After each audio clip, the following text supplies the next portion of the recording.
আসসালামু আলাইকুম। আজকে আলোচনা সকালে খালি পেটে লেবু পানি কেন খাবেন, জেনে নিন উপকারিতা। প্রতিদিন সকালে খালি পেটে লেবু পানি পান করার অভ্যাস অনেকের রয়েছে। এটি শুধু প্রাকৃতিক নয়, স্বাস্থ্য উপকারিতায়ও ভরপুর। উপকারিতা ১. হজম শক্তি বাড়ায়। লেবুর মধ্যে থাকা সাইট্রিক অ্যাসিড হজমে সহায়তা করে। এটি পাকস্থলীর পাচকরস বাড়িয়ে হজমশক্তি বাড়ায়। ২. লিভার পরিষ্কার করে, ডিটক্স। লেবু পানি লিভারকে উদ্দীপিত করে বিষাক্ত পদার্থ শরীর থেকে বের করতে সাহায্য করে। ৩. ওজন কমাতে সাহায্য করে।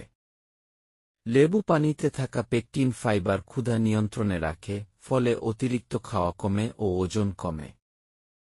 ৪. রোগ প্রতিরোধ ক্ষমতা বাড়ায়।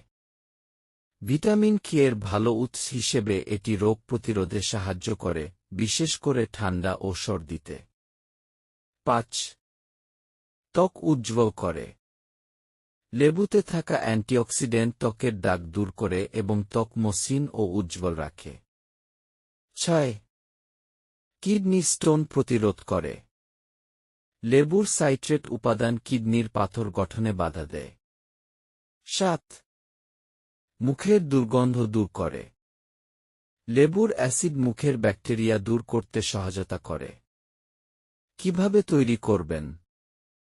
১ গ্লাস কুসুম গরম পানি। টি লেবুর রস। চাইলে ১ চা চামচ মধু, ঐচ্ছিক। প্রতিদিন সকালে খালি পেটে পান করুন। সতর্কতা: অতিরিক্ত লেবু পানি দাঁতের এনামেল ক্ষয় করতে পারে, তাই খাওয়ার পর কুলি করে নিন। গ্যাস্ট্রিক বা আলসারের সমস্যা থাকলে চিকিৎসকের পরামর্শ নিন। উপসংহার: খালি পেটে লেবু পানি একটি সহজ, প্রাকৃতিক ও উপকারী অভ্যাস। তবে নিয়মিত ও সঠিকভাবে গ্রহণ করাই গুরুত্বপূর্ণ। আশা করি সবাই ভালো আছেন। আমার ভিডিওটি ভালো লাগলে অবশ্যই সাবস্ক্রাইব করবেন এবং কোনো কিছু জানার থাকলে লাইক, শেয়ার, কমেন্ট করবেন। সকলকে ধন্যবাদ।